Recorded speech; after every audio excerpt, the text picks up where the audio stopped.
नमस्कार, मी श्वेता. तुम्ही पाहताय न्यूज 18 लोकमत आणि आता दुपारचा 1 वाजतोय. या बुलेटिनमध्ये सुरुवातीला मोठी बातमी बघूयात. पाशा पटेल यांच्याकडून जाहीर सभेमध्ये अश्लील हातवारे करण्यात आलेत. रोहित पवारांनी हा व्हिडिओ सोशल मीडियावरती पोस्ट केलाय. पाशा पटेल यांच्याकडून अश्लील वक्तव्य करण्यात आलं आणि त्यावरती रोहित पवारांनी टीका केली. अशी भाषा ऐकून त्यांच्या आया बहिणींना देखील लाज वाटली असेल असा उल्लेख रोहित पवारांनी केला.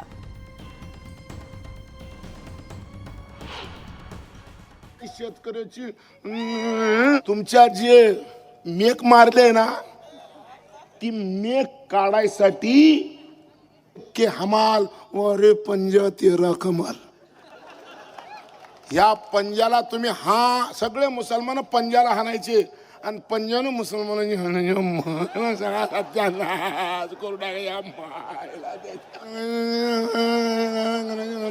आपण चाललाय रामभाऊ तुम्ही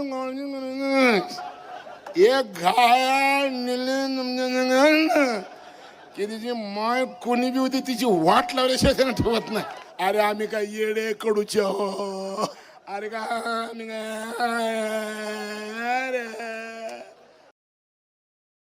तर जामखेडमधल्या सभेमध्ये पाशा पटेल यांचं हे वक्तव्य आणि यावरून आता त्यांच्यावरती टीकेची झोड उठणार हे नक्की. रोहित पवार यांच्याकडून हा व्हिडिओ पोस्ट करण्यात आलाय आणि या व्हिडिओमध्ये पाशा पटेल यांच्याकडून अश्लील हातवारे झालेले दिसत आहेत. खरं तर गेल्या काही दिवसांपासून सभांमध्ये किंवा वेगवेगळ्या ठिकाणी प्रचार सभेत बोलताना राजकीय नेत्यांना भान राहत नाहीये का आपण काय वक्तव्य करतोय, काय बोलतोय, काय हातवारे करतोय या संदर्भात, किंवा एकमेकांवरती टीका टिप्पणी करताना सुद्धा त्यांची जीभ घसरते. अशा काही घटना गेल्या काही दिवसांमध्ये आपण बघितल्या. आणि त्यातच आता पाशा पटेल हे एका प्रचार सभेमध्ये बोलत असताना जाहीर सभेत त्यांच्याकडनं अश्लील हातवारे करण्यात आलेत आणि रोहित पवार यांनी हा व्हिडिओ सोशल मीडियावरती पोस्ट केलाय. गर्दी गाडून टाकायला जाळून टाकायला आलेली आहे.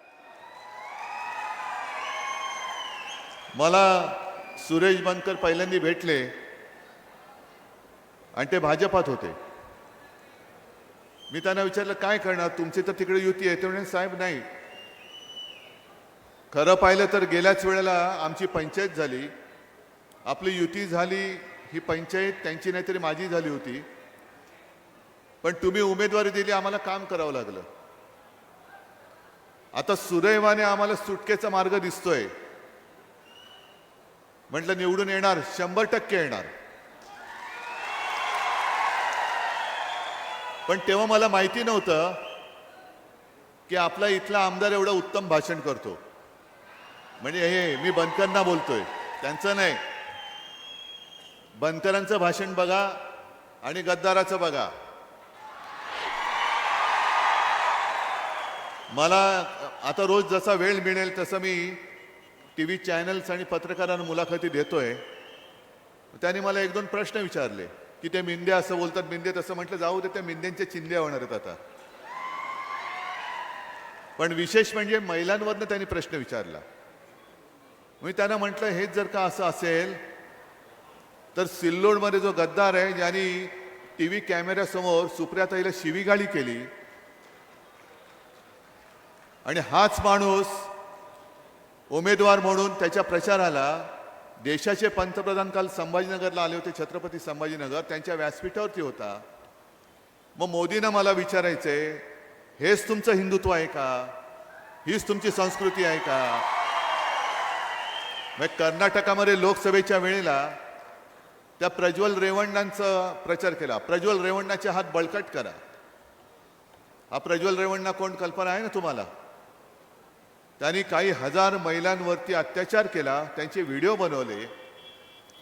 आणि अशा माणसाचा प्रचार नरेंद्र मोदी पंतप्रधान हे करण्यासाठी कर्नाटकात गेले होते. काल सुद्धा त्यांच्या व्यासपीठावरती सुप्रियाताईला शिवीगाळी करणारा हा त्यांचा उमेदवार, त्याचा प्रचार करण्यासाठी मोदी आले होते. म्हणजे एकूणच संपूर्णपणाने यांच्या सगळ्यांचा थरा खालावलेला आहे. मी इथे भारतीय जनता पक्षाच्या कार्यकर्त्यांना खास करून आवाहन करतोय, म्हणजे विनंती करतोय. ठीक आहे, तुमचं आमचं थोडंसं मतभेद असतील, त्याच्यासाठी सुद्धा माझ्याशी कोणी येऊन बोलायला तयार असेल तर मी त्यांच्याशी बोलायला तयार आहे. पण आता आपण सगळे मिळून सिल्लोडला लागलेला कलंक हा धुवून टाकूया. ही संधी आहे, ही संधी आहे. कारण आपली संस्कृती, आपले संस्कार वेगळे आहेत. आज जेव्हा मी भगवा झेंडा हातामध्ये घेऊन महाराष्ट्रभर फिरतोय, त्याच वेळेला इकडे माझ्या समोर माझ्या मुस्लिम भगिनी पण बसलेल्या आहेत. का त्यांना भीती नाही वाटत? का त्यांना भीती नाही वाटत? आम्ही तर हिंदुत्ववादी आहोत. आपण हिंदुत्व सोडलंय? हिंदुत्व नाही सोडलं, पण तरी देखील आपल्या एवढ्या या सगळ्या गर्दीमध्ये माझ्या मुस्लिम भगिनी माझ्या ह्या सर्व इतर माता भगिनींसोबत येऊन बसतायत, बिनधास्त बसतायत. त्यांना इथे भीती वाटतच नाहीये. उलट भीती त्यांच्यापासून वाटते, त्यांच्यापासून वाटते.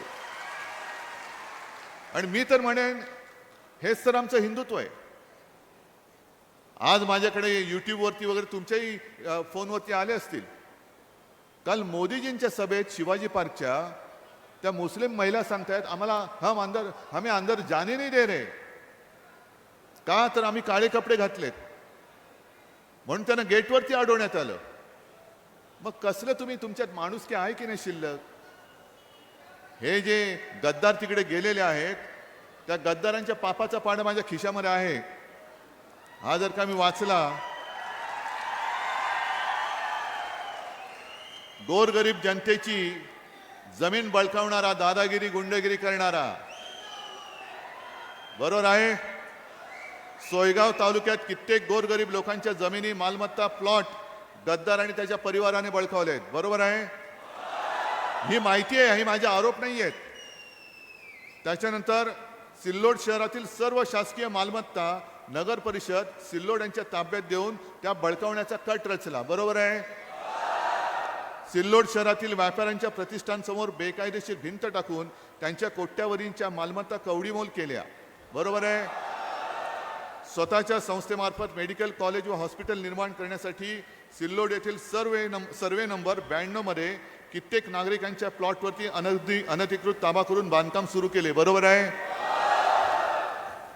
आणि त्याच्यामध्ये विशेष म्हणजे देशातील सैन्य दलातील एक सैनिक व निवृत्त मुस्लिम सैनिक यांच्या प्लॉटचा सुद्धा समावेश आहे. बरोबर आहे. पठाण परिवार यांच्या सर्वे नंबर 337 मधील जमिनीवर बेकायदेशीर ताबा मारून निवडणूक प्रचार कार्यालय सुरू केले. बरोबर आहे. हे सगळी यादी आहे माझ्याकडे, सगळी यादी आहे, सगळी यादी आहे. आता ह्या यादीचं करायचं काय? तुम्ही जर का हे निवडून दिले तर मी इथल्या तमाम गोरगरिबांना मी वचन देतोय की आपलं सरकार आल्यानंतर या सगळ्याची चौकशी करून ज्यांच्या जमिनी बळकावल्या आहेत त्या मी परत करून दिल्याशिवाय राहणार नाही. कारण हे तर मी अर्धच वाचलंय, अजून अर्ध बाकी आहे, आणखीन काही कागद बाकी आहेत. आणि किती काळ सहन करणार, किती काळ मस्ती? एक तर गद्दार तिकडे एकत्र झाले. मिंदे एक मोठा गद्दार, 40 जण, म्हणजे आपण त्याला सगळं काही दिलेलं. यांना सुद्धा मंत्रिपद दिलं, त्यांना सुद्धा मंत्रिपद दिलं. पण मंत्रिपद देऊन सुद्धा यांची भूकच शमत नाही. सगळं हावरटासारखं हे खात सुटलेत. बरं, खाताना तुमच्याकडे सत्ता आहे म्हणून त्या सत्तेचा दुरुपयोग करून जर तुम्ही गोरगरिबांना छळलं असाल तर तुम्हाला सुद्धा कायद्यानुसार चौकशी करून तुरुंगात टाकल्याशिवाय राहणार नाही. हे मी सिल्लोडकरांना सांगायला आलेलो आहे. उगाच काहीतरी करत जायचं. खरं म्हणजे गेल्या वेळेला मी प्रामाणिकपणाने कबूल करतो की माझी चूक झाली. मी त्याच्याबद्दल तुमची सगळ्यांची माफी मागतो. माझी चूक झाली. कारण आम्हाला असं वाटलं तर समोर लोक येतात, समोर आल्यानंतर काय मस्ती नाही दाखवू शकत. अगदी वाकलेले असतात, झुकलेले असतात. मी असं करेन, मी तसं करेन, मी तुमचे स्वप्न साकार करेन. माझं स्वप्न सोडून द्यावं. तुम्ही माझ्या गोरगरिबाची झोप उडवली आहेत आणि तुम्ही तुमच्या सगळ्या मालमत्ता एकदम भरपूर करून ठेवलेल्या आहेत. हे आता याच्या पुढे होता कामा नये. आणि तुम्ही जर का एकवटलात जसे आज दिसतायत, हे एकवटल्यानंतर कोणी किती मोठा असू दे, जेव्हा सर्वसामान्य माणसं एकवटतात ना, तेव्हा किती मोठा माणूस असला तरी तो कोलमडून पडल्याशिवाय राहत नाही. हा या देशाचा इतिहास आहे. म्हणून मी मनापासून तळमळीने भाजपच्या लोकांना सुद्धा सांगतोय, कार्यकर्त्यांना सांगतोय की ही संधी सोडू नका. आता ही संधी सोडू नका.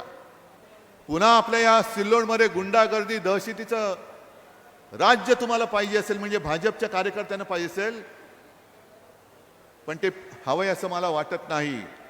जो सच्चा भाजपचा कार्यकर्ता आहे तो नक्कीच या गुंडागर्दीच्या विरुद्ध नव्हे, ती गुंडागर्दी मोडून टाकल्याशिवाय राहणार नाही, हे सुद्धा मला माहिती आहे. चला आपण सगळे एकत्र येऊन पहिल्यांदा ही गुंडागर्दी मोडून काढूया, आणि मग त्याच्यानंतरचे जे आपले वचननाम्यातली जी वचनं आहेत, कालच संभाजीनगरमध्ये मी जाहीर केले.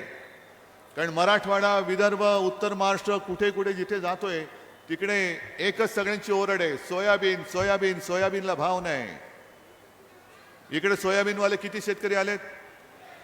सगळे आलेत ना. आपल्या काळामध्ये काय भाव होता? 7,000. आता किती आहे?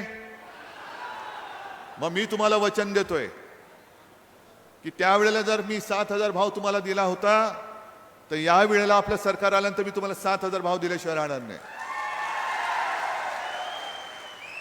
हमी भावच नाहीये. म्हणजे शेतकऱ्याच्या मालाला हमी भाव नाही, तर गद्दाराला हमी भाव द्यायचा. गद्दार मस्तीमध्ये मला 50 खोके मिळालेत. गद्दाराला जर का 50 खोके मिळत असतील, तर राब राब राबणाऱ्या माझ्या शेतकऱ्याला, शेतमजुरांना त्याच्या हक्काचं का मिळू नये? ज्यांनी, म्हणजे तुम्ही ज्याला निवडून दिला तो गद्दार झाला, तो खोके घेऊन पळाला. पण ज्यांनी निवडून दिला तो त्याच्याकडे गेल्यानंतर तो उलटा फिरून दादागिरी करतो. मी तुम्हाला सोयाबीनला भाव देऊन दाखवेन. एकदा तर मी सर्व शेतकऱ्यांना 2 लाखापर्यंत पीक कर्जमुक्त केलं होतं ना. यांनी गद्दारी करून सरकार पाडलं नसतं तर मी पुन्हा तुम्हाला कर्जमुक्त केलं असतं. पण ठीक आहे, मी म्हणजे मिंधे नाहीये. 2.5 वर्षामध्ये यांना कधी यांची बहीण आठवली नाही. निवडणुकीच्या तोंडावरती लाडकी बहीण म्हणून 1500 रुपये देत आहेत. तुम्ही 1500 रुपये मिंधे तुमच्या वडिलांच्या खिशातले नाही आणत. हे माझ्या शेतकऱ्याच्या हक्काचे पैसे आहेत, हक्काचे पैसे आहेत. अरे तुम्ही 1500 काय देताय? आम्ही तर यांना 3000 देणारच आहोत.